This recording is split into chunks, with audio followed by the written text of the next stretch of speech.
Hello everyone, welcome back to my channel. उम्मीद है आप सब लोग अच्छे से होंगे। सबसे पहले अगर आप लोग ने मेरे चैनल को सब्सक्राइब नहीं किया है तो सब्सक्राइब करो मेरे चैनल को और शेयर करो मेरे वीडियो सबको। ओके, आज की इस वीडियो में हम लोग देखेंगे factors influencing the design and act of control release drug. Okay, इसमें फैक्टर्स जो इन्फ्लुएंस करेंगे control release drug delivery system को, उसके फैक्टर्स देखेंगे। बेसिकली यहाँ पे फिजियोलॉजिकल एंड बायोलॉजिकल प्रॉपर्टीज़ रहते हैं। जब फैक्टर्स की बात आती है तो सब में फिजियोलॉजिकल फैक्टर्स, फिजियोकेमिकल प्रॉपर्टीज़ या फिर बायोलॉजिकल फैक्टर्स, ये सब कॉमन फैक्टर्स रहते हैं जो सब में आते हैं। तो इसमें अगर आप लोग ये 5 से 10 मार्क के लिए आता है, तो अगर आप लोग सिर्फ इनलिस्ट करोगे ना तो भी आपको 2 से 3 मार्क इजीली मिल जाएंगे। जब फिजियोलॉजिकल प्रॉपर्टीज़ की बात आती है तो इसमें सब में मोस्टली क्या रहता है, एक्वस सॉल्युबिलिटी, उसकी सॉल्युबिलिटी कैसी रहती है, ड्रग की डोसेज फॉर्म की, पार्टीशन कोएफिशिएंट कैसा रहता है, ड्रग पीकेए, ड्रग की stability, molecular size, molecular weight, protein binding, ये सब जो चीज़ें हैं ना, जो फैक्टर्स है वो मोस्टली सब में कॉमन रहते हैं। बस इतना है कि किसी में वो इंक्रीज रहता है तो किसी में डिक्रीज रहता है, उसकी सॉल्युबिलिटी अच्छी रहनी चाहिए। ऐसे डिफरेंट डिफरेंट फैक्टर्स है जो मीट करना चाहिए क्राइटेरिया से। ओके, उसको हम ब्रीफली देखेंगे आगे चल के। बायोलॉजिकल प्रॉपर्टीज़ में क्या आता है, absorption, distribution, elimination, biological half life, dose size, therapeutic window, absorption window and patient physiology, उसको हम ब्रीफली देखेंगे। तो stay tune until my video and, क्योंकि इंपॉर्टेंट क्वेश्चन है, बहुत इजीली इसमें समझाया गया है।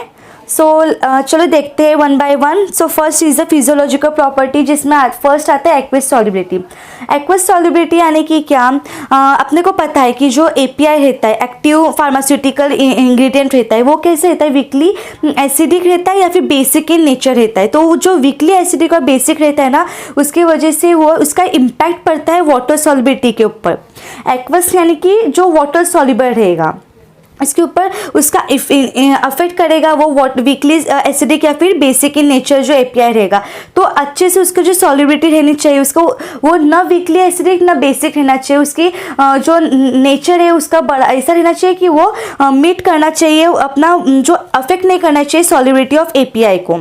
यहाँ पे जो वीक वाटर सॉल्युबल ड्रग्स है ना, वो कैसे रहते हैं, हम डिफ़िकल्ट रहते हैं डिज़ाइन करने में। और जो हाईली सॉल्युबल रहेंगे ना ड्रग्स, वो शो करेंगे बर्स्ट रिलीज, यानी कि जो रैपिड रिलीज शो करेंगे प्लाज्मा ड्रग कॉन्सेंट्रेशन में। ना वीक वाले अच्छे, ना वीक वाटर सॉल्युबल जो डिफिकल्ट रहेंगे डिज़ाइन करने में, तो वो एक अच्छे से सॉल्युबल नहीं है। तो हाई एक्वस सॉल्युबिलिटी ड्रग कैसे वो बर्स्ट रिलीज शो करेंगे, यानी कि रैपिडली रिलीज शो करेंगे initially plasma drug concentration case में। इसलिए एक अच्छा सॉल्युबिलिटी होना इज मस्ट है, यानी कि बहुत उसकी रिक्वायरमेंट क्या है कि एक अच्छा गुड सॉल्युबिलिटी रहेगा तो वो उसका अफेक्ट नहीं करेगा, इसलिए उसकी गुड सॉल्युबिलिटी रहनी चाहिए। Second one is partition coefficient. Partition coefficient में क्या है, पी फैक्टर, पार्टीशन कोएफिशिएंट यानी कि पी वैल्यू, यानी कि क्या, पी वैल्यू डिनोट क्या करता है, the fraction of a drug into oil and aqueous phase. Fraction यानी कि क्या, रेशो, जो ड्रग का रेशो रहता है ऑयल फेज में और एक्वस फेज में। यूजुअली आप लोग अपने को पता है कि फेजेस, ऑयल फेज रहता है, ऑयली फेज, एक्वस फेज रहता है। ऑयली यानी कि जो ऑयल में सॉल्युबल रहता है, एक्वस यानी कि वाटर सॉल्युबल रहता है। पार्टीशन कोएफिशिएंट यानी कि क्या, ratio of that oil and aqueous phase. Okay, so the drugs having high or low p value are not suitable for control release. जो drugs high या फिर low p value या high या फिर low partition coefficient की value show करेगा, वो एक अच्छा कैंडिडेट नहीं है, अपना अच्छा कैंडिडेट नहीं है कंट्रोल रिलीज के लिए। एक अच्छा कैंडिडेट ऐसा है जो डिजॉल्व होना चाहिए बोथ फेजेस में, ऑयल फेज में भी उसका डिजॉल्व रहना चाहिए और एक्वस फेज में भी वो डिजॉल्व रहना चाहिए। उसको एक फार्मूला से दिखाया गया है, Noyes Whitney equation. Noyes Whitney equation यानी कि क्या, P is equal to A divide by bracket में ए रेज टू इन्फिनिटी, ये उसका फार्मूला है नॉइस व्हिटनी इक्वेशन का। ये इजी फार्मूला है, ए डिवाइड बाय ब्रैकेट में ए है, सिंपल सा है, करके जाना, इसमें भी आपको आधा मार्क तो मिल ही जाएगा। Next third number is drug PK. अब ड्रग पीके क्या है, PK it is a factor that determines the ionization of drug. यहाँ पे आयोनाइजेशन की बात होती है, पीके यानी कि आयोनाइजेशन यानी कि ions of the drugs are physiological pH in GIT. यहाँ पे जो हाईली आयोनाइज ड्रग है वो पुअर कैंडिडेट से, तो अभी हाई आयोनाइज ड्रग जो कि अच्छा कैंडिडेट नहीं है, तो इसमें अच्छा कैंडिडेट अनआयोनाइज जो रहेगा ना, वो सबसे बेस्ट कैंडिडेट रहेगा। Good, candidate. Okay.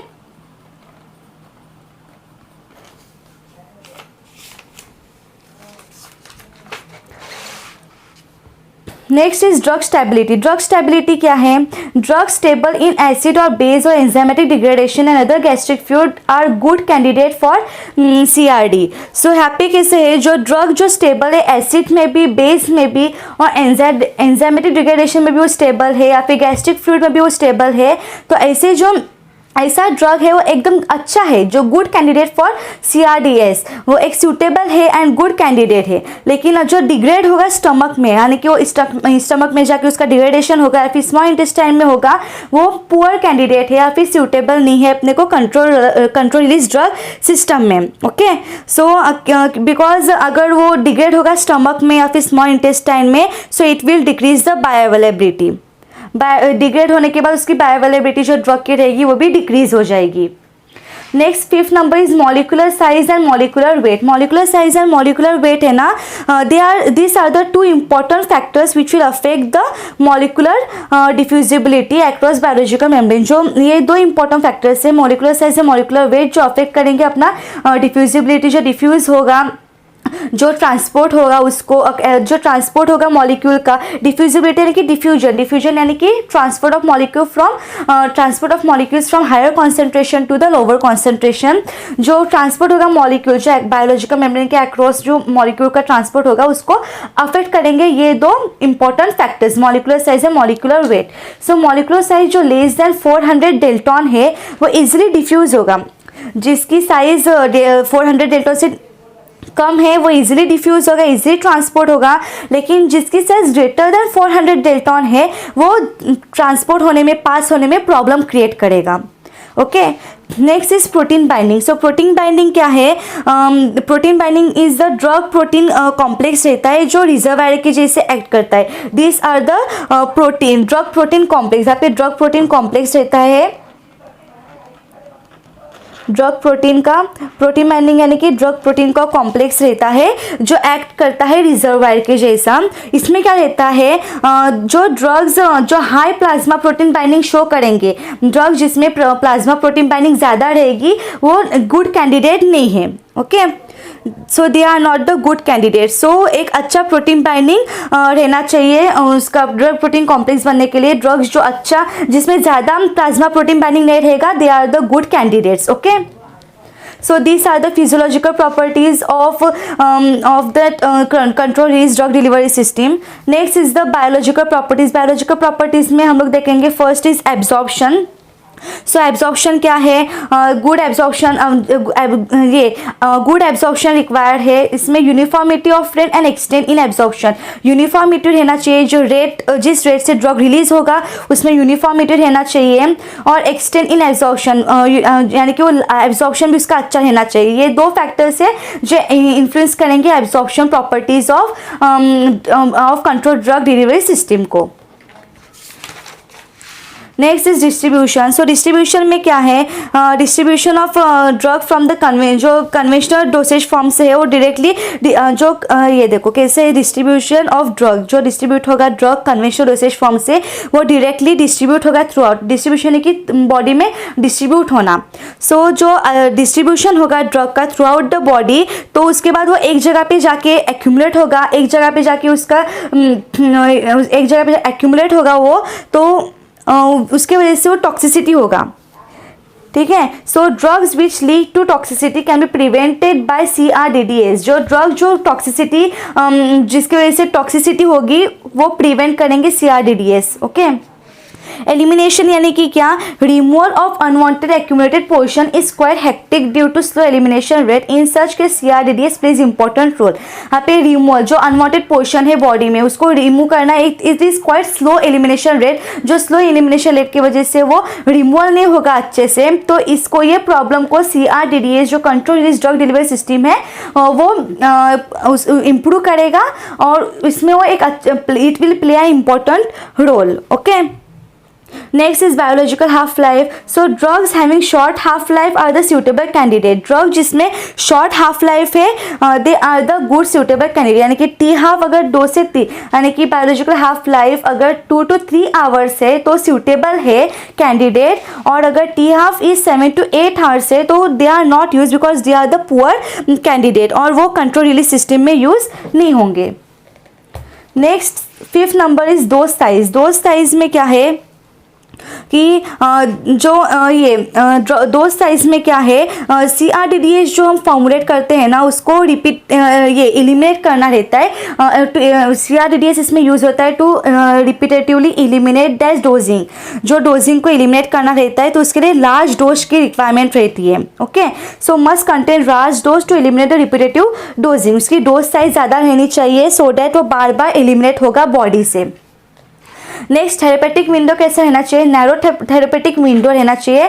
जो नैरो रहेगा थेरेपेटिक इंडेक्स उसका तो वो एक गुड कैंडिडेट के जैसे फॉर्म होगा. ओके, नेक्स्ट इस एब्जॉर्प्शन विंडो में क्या रहेगा, एब्जॉर्प्शन ऑफ स्पेसिफिक सेगमेंट. जो एब्जॉर्प्शन होगा अपना GIT ट्रैक है तो GIT के अगर किसी स्पेसिफिक पार्ट के ऊपर अगर वो एब्जॉर्ब होता है तो वो पुअर कैंडिडेट है. लेकिन अगर पूरे के पूरे GIT ट्रैक में अगर एब्जॉर्प्शन होता है तो वो है गुड कैंडिडेट. तो एक ड्रग ऐसा रहना चाहिए जो पूरे के पूरे GIT ट्रैक में वो एब्जॉर्ब हो, ना कि एक पर्टिकुलर सेगमेंट या फिर पर्टिकुलर पार्ट पे.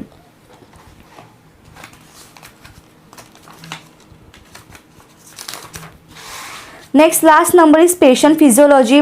पेशेंट फिजियोलॉजी में क्या है, it influence the release of drug from dosage form directly और इनडायरेक्टली. इसमें क्या है, रिलीज ऑफ ड्रग होगा dosage form. Release of drug यानी कि एक डोसेज फॉर्म है. डोसेज फॉर्म यानी कि जो टैबलेट, कैप्सूल या फिर लिक्विड सस्पेंशन जो डिफरेंट डिफरेंट डोसेज फॉर्म है उसमें से ड्रग को रिलीज होगा डायरेक्टली और इनडायरेक्टली. उसी को बोलेंगे हम पेशेंट फिजियोलॉजी. वो इन्फ्लुएंस करेगा रिलीज ऑफ ड्रग. जो जैसे वो रिलीज होगा उसको अल्टर करेगा, मॉडिफाई करेगा, इन्फ्लुएंस करेगा. Okay, so these are the biological factors which will affect the control release drug delivery system. so बहुत इजी है करके जाना और इट कैरीज मार्क और एग्जाम में 5 से 10 मार्क के लिए आएगा. तो एनालिस करोगे तो भी 2 से 3 मार्क मिल जाएंगे.